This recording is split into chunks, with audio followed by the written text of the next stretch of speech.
I just want to talk a little bit about kind of how I kind of keep focus on what's important. And so I have, I don't even want to call it a belief system. I have some things that I know, things that I've known for a long time, things that you know too, but you might have forgotten. And so I just want to talk a little bit about why we're here and what we're supposed to learn. And so focusing on living. It's really easy when you have cancer to get stuck in a pity party and think, oh my gosh, I have terminal cancer. Because that's what they tell you when you're stage 4. They tell you you're terminal. There's no cure. This is probably going to kill you someday. We don't know when. Which is scary and daunting. And it's also okay, because just because you know the name of the Grim Reaper doesn't mean that it makes it any less or more real, because something's going to take all of us. Life is 100% fatal. But here's some things that I know. You kind of look around and see the world and experience the world. You get to choose how to do that. So the first thing that I know is that we choose to come here. I believe that we choose to experience the challenges that we face. Cancer and adrenal insufficiency, that's the chapter I'm on right now.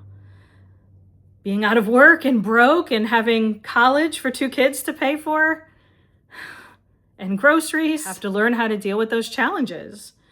Think of it more as an adventure, or like an amusement park, a theme park with thrilling roller coasters. We go to those theme parks and scare ourselves on purpose. This isn't any different.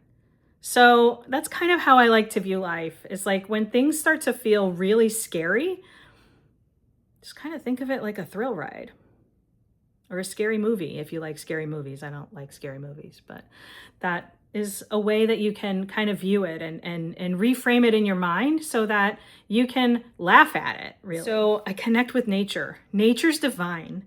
And when you just kind of plant your feet in the grass, even if you just close your eyes, I'll put my hands in the grass too, and you just kind of connect with the earth. And there's something electric about it. There's a frequency that resets my body. Also disconnecting. So while you're connecting with nature and the people around you, like people that are in front of you, disconnecting from the fake illusion or the screen or the technology, put the screen down. Now, that's easy to say, but it's much harder to actually consciously make that effort. I stopped bringing my phone to the dinner table. So I do not have a phone in front of me when I'm eating. Even if we go out and I have it with me, I try to either put it in my pocket or put it face down on the table. Unless my kids are somewhere else, I'll keep it there in case they call or message me, but I don't look at I try, really to disconnect from the technology when I'm eating a meal with somebody. Putting the phone away situationally, it helps you to lessen the time that you're on the screen. And I think that that's helped. So you're connecting more with nature and the people in front of you and disconnecting a little bit from the fake reality that is brought to your attention through your screen every day.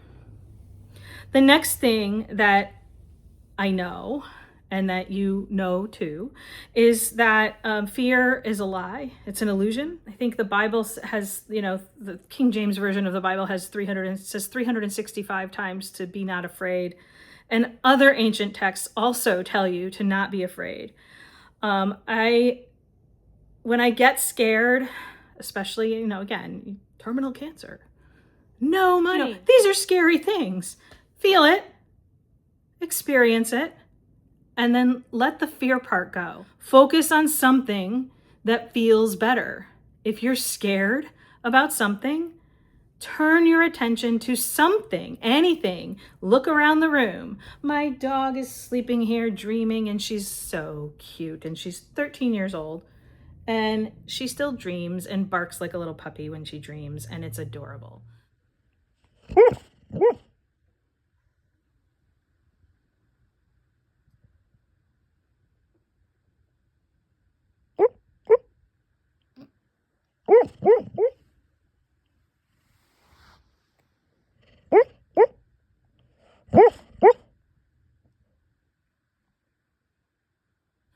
If I look outside, today's a rainy day, I have a beautiful tree in the front. There's often some birds just fluttering and playing in the tree, and that's something I can watch. It can hold my attention for just a few seconds and take that fear down.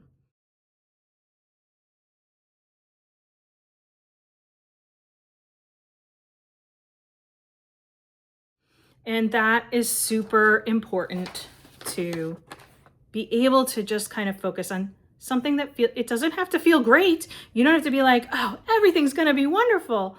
That's a really big leap. But just from this is really scary and I have no idea how I'm going to get through this to it's going to be okay. And oh, look at the bird in the tree. Oh, they're chasing each other.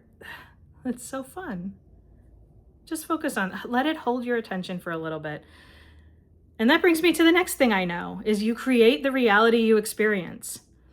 Again, I can sit in the fact that I have cancer, but I can look at the birds. And that is really helpful to reset your attention. Sometimes just going to the beach. I live not very far from a beach and I can go and sit there and just watch the waves, and I can watch the sunrise or the sunset depending on what time of day it is, or just watch kids playing in the water, and it is a better feeling than sitting there being scared.